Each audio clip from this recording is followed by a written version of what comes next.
At age 79, Elizabeth Taylor revealed shocking details about her wild romantic life. Those confessions, recorded in her final interviews and now revealed through the 2024 documentary The Lost Tapes, make us reflect on love, desire, and the price of fame. Elizabeth Taylor, the queen of the silver screen with her legendary violet eyes, who conquered the hearts of millions through classic films like Cleopatra or Who's Afraid of Virginia Woolf. She was not only a talented actress, but also a symbol of allure, strength, and sometimes full of tragedy. Her life was a living novel, with 8 marriages, 7 husbands, and countless scandals that cost the press untold amounts of ink. Today, we will explore that journey together, from her early days in Hollywood to the late revelations in her twilight years. First, let's turn back the clock to the 1930s. Elizabeth Rosamond Taylor was born on February 27, 1932, in London, England, to an American family of English origin. Her father was an art dealer, her mother a retired stage actress. From a young age, Elizabeth stood out with her angelic beauty, jet black hair, porcelain skin, and especially her rare violet eyes, earning her the nickname Violet Eyes. In 1939, the family moved to America to escape World War II, settling in Beverly Hills, the heart of Hollywood. Her mother, Sarah, recognized her daughter's potential and pushed Elizabeth into acting. At just 9 years old, she signed a contract with MGM, the biggest studio at the time. Her debut film, There's One Born Every Minute, in 1942 didn't make waves, but National Velvet in 1944 exploded. The role of the horse-loving girl turned her into a child star, earning $30,000, a huge sum back then. But behind the glamour was strict control from the studio. MGM shaped her as a prematurely mature young woman, pushing her into adult roles at age 15. She once confided, "I grew up in the adult world, but I was still a child inside." She was born at Heathwood, a house in Hampstead Garden suburb, London. Her father, Francis Len Taylor, owned an art gallery, and her mother, Sarah Southern, was once a stage actress. She had an older brother, Howard, and the family followed Christian Science. When war broke out, they emigrated to Pasadena, California, where her grandfather lived. There, Elizabeth attended Hawthorne School and began her career. She had violet eyes due to a genetic mutation, creating double eyelashes, making her look like she was always made up. This became her trademark, but it also led to rumors of her being a monster as a child.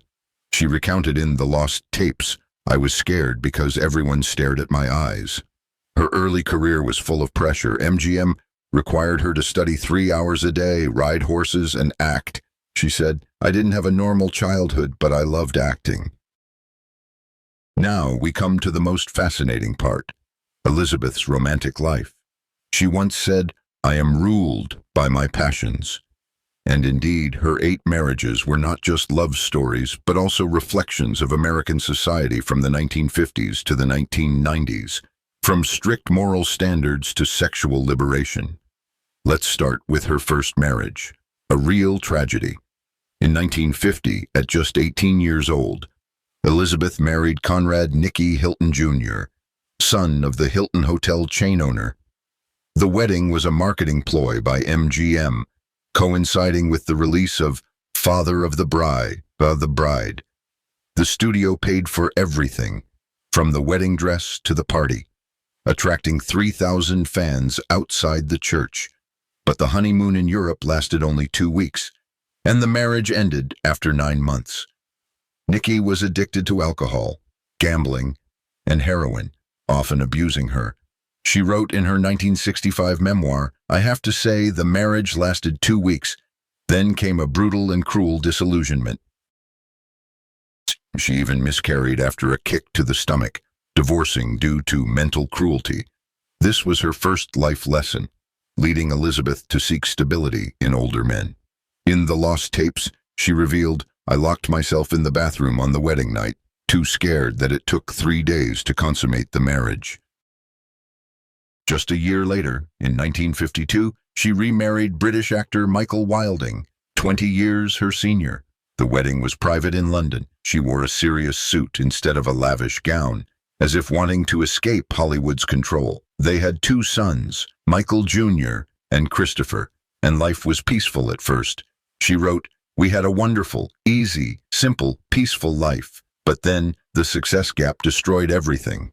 Elizabeth was at her peak with Giant, alongside Rock Hudson and James Dean, while Michael failed, became jealous and dependent on her. Scandal erupted when Confidential magazine revealed he brought strippers home. They divorced in 1957. From my perspective, this is evidence of gender inequality in Hollywood at the time. Successful women often paid the price with family happiness. She once said, "Michael was a good man, but I needed someone stronger." Next was Mike Todd, her third husband, a brilliant producer whom Elizabeth called true love.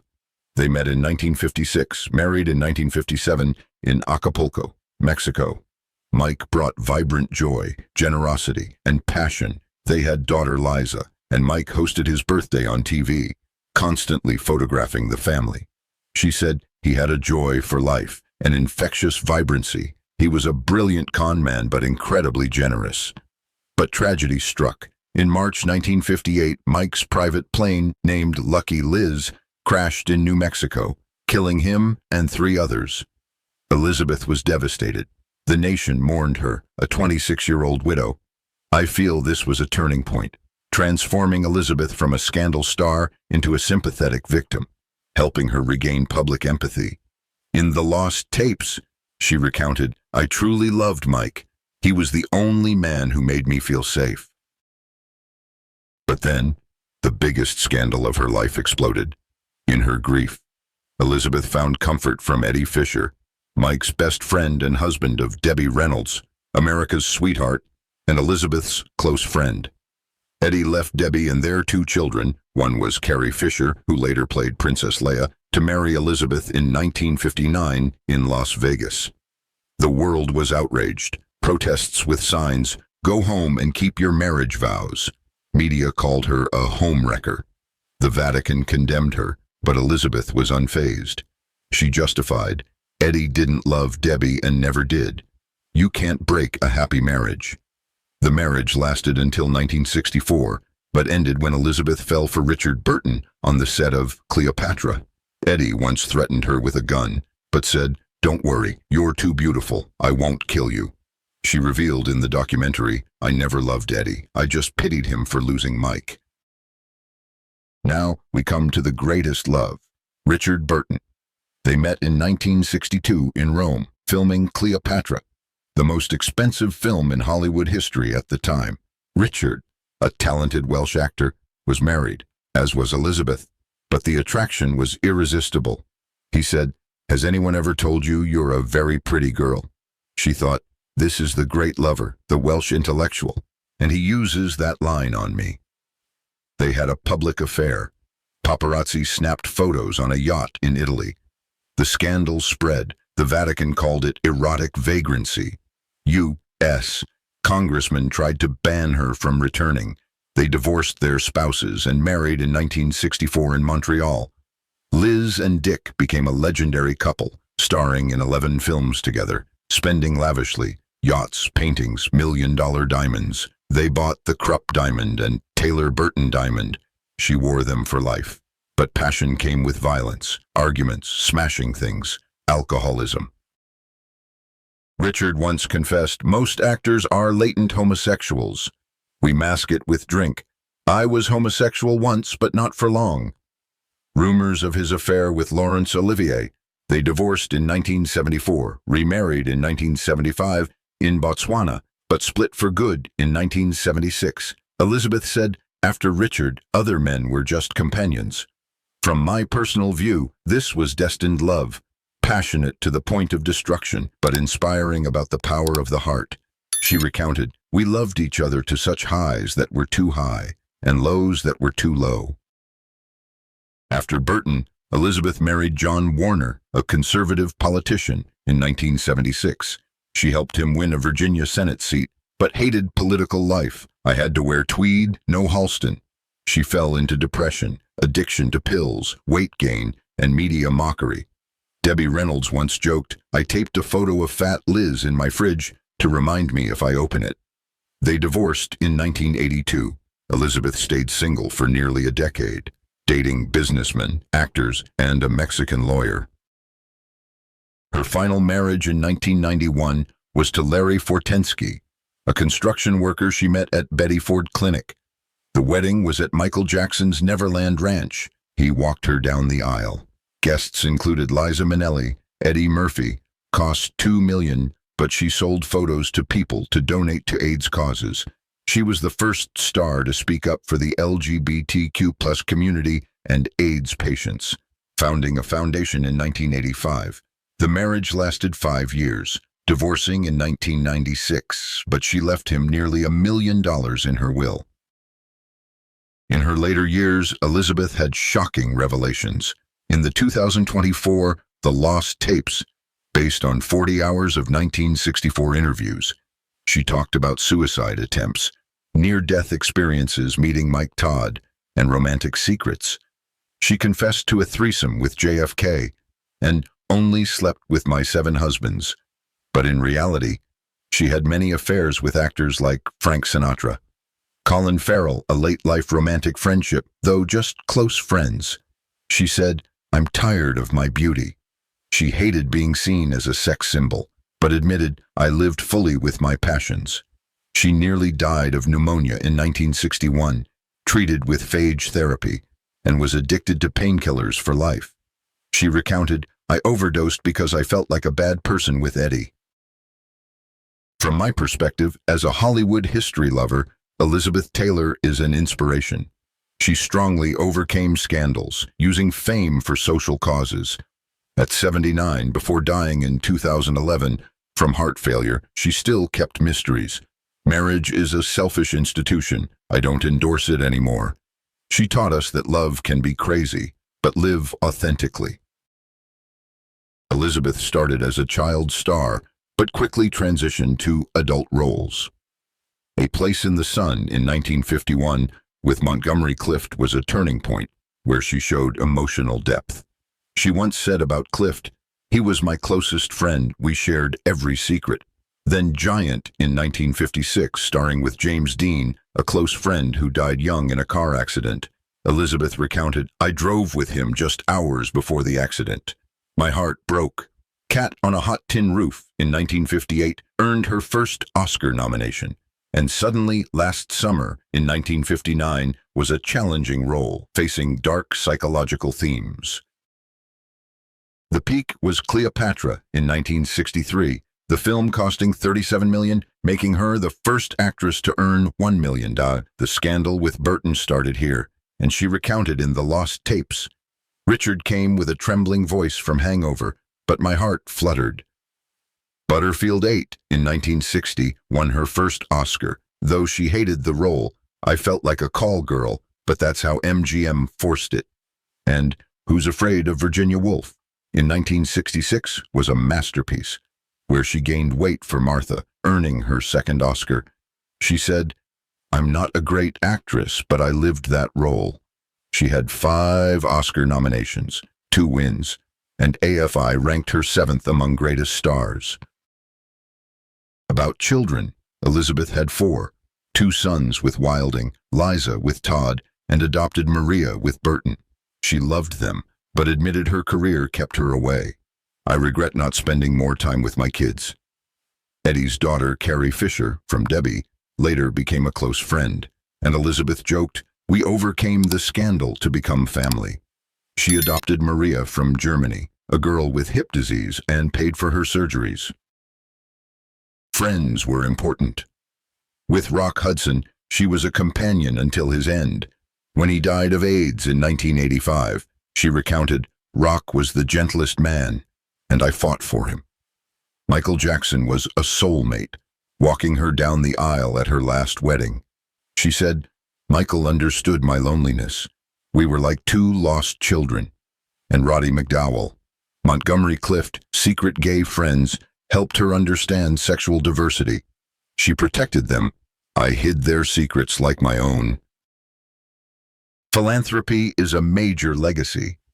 After Hudson's death, Elizabeth founded the American Foundation for AIDS Research, AMFAR, raising millions. She said, "I'm not afraid of AIDS. I'm afraid of the stigma." She sold her last wedding photos for support. And in 2025, the foundation is still active. She also supported Jewish causes, earning Dame title from Queen Elizabeth in 2000. Health was tragic. Born with scoliosis, she endured lifelong back pain. In 1961, pneumonia nearly killed her. Requiring a tracheotomy, addicted to alcohol and painkillers, she went to rehab multiple times. In the lost tapes, she recounted a suicide attempt over Eddie. "I overdosed because I felt like a bad person." But she overcame, saying, "I learned to love myself." Brain surgery in 1997 for a benign tumor, and she died in 2011 from heart failure. About jewelry, Elizabeth was the diamond queen. The 69-carat Taylor Burton from Burton was iconic. It's not just a stone, it's love. She auctioned her collection in 2011, raising $156 million for charity. Cultural legacy. She pioneered for Hollywood women, demanding high pay, and was a queer icon, though not openly. In the lost tapes, she said, "I love men, but my heart is open." In 2025, the documentary still has 80% on Rotten Tomatoes. She once said, "Pour yourself a drink, put on some lipstick, and pull yourself together."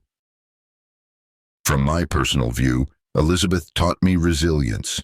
She said, "I have no regrets, because everything made me who I am." She proves that behind glamour is pain, but love triumphs. Imagine a woman like her, with 8 marriages, 2 Oscars, and an AIDS foundation saving millions. She recounted a near-death experience. "I met Mike Todd. He said it wasn't time.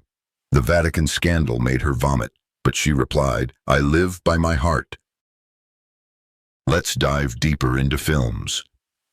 National Velvet in 1944 was the breakthrough, playing Velvet Brown, the girl dreaming of horse racing. The film earned $4 million, and she said, "I loved the horse King Charles more than anyone." Then Life with Father in 1947, playing Mary Skinner, and Little Women in 1949 as Amy March. In 1950, Father of the Bride as Bride K. Banks, mirroring her real marriage. A Place in the Sun in 1951 as Angela Vickers, earning first BAFTA nomination. She said about Montgomery Clift, "He was my brother. We shared pains." Giant in 1956 as Leslie Benedict with James Dean and Rock Hudson. She recounted, "James Dean died right after we finished filming. I cried for weeks." Raintree County in 1957 as Susanna Drake, first Oscar nomination. Cat on a Hot Tin Roof in 1958 as Maggie Pollitt, second Oscar nomination. She filmed this when Mike Todd died and said, "I acted through the pain." Suddenly, last summer in 1959 as Catherine Holly, third nomination. Butterfield 8 in 1960 as Gloria Wondrous, first Oscar win, though she hated it. It was too vulgar. She won while gravely ill.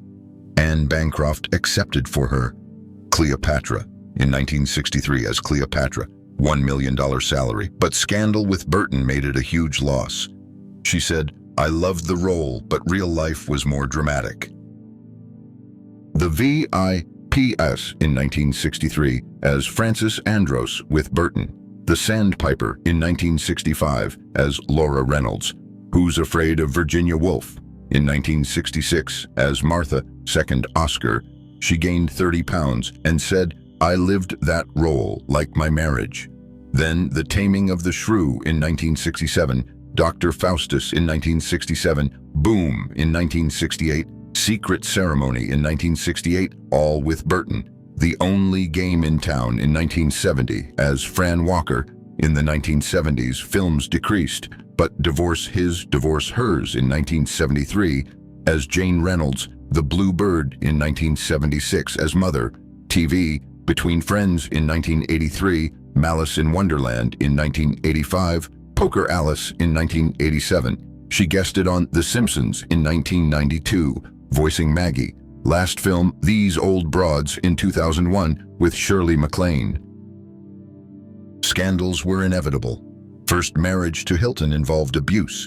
She recounted, "He beat me and I lost the baby."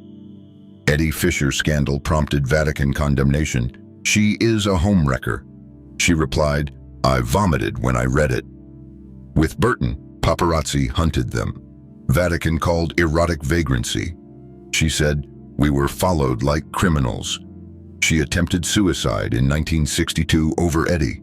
Taking sleeping pills, addicted to alcohol, she entered Betty Ford in 1983. She recounted, "I drank to forget the back pain from scoliosis." Philanthropy, M. Farr, in 1985, after Hudson's death. She sold jewelry for AIDS, founded Elizabeth Taylor HIV/AIDS Foundation in 1991. She said, "I was the first to speak up because my friends were dying." She raised $270 million. Legacy, Dame in 1999, SAG Life Achievement in 1997, Presidential Citizens Medal in 2001. In The Lost Tapes, director Nanette Burstein used 40 hours of interviews to tell the story. She said, "I'm an actress, not a sex star." In 2025, film still 80% Rotten Tomatoes. In conclusion, Elizabeth Taylor is a legend. She teaches, live fully, love wholeheartedly. Thank you for listening. If you enjoyed, please like, subscribe, and share. See you in the next video, where we explore more legends. Goodbye.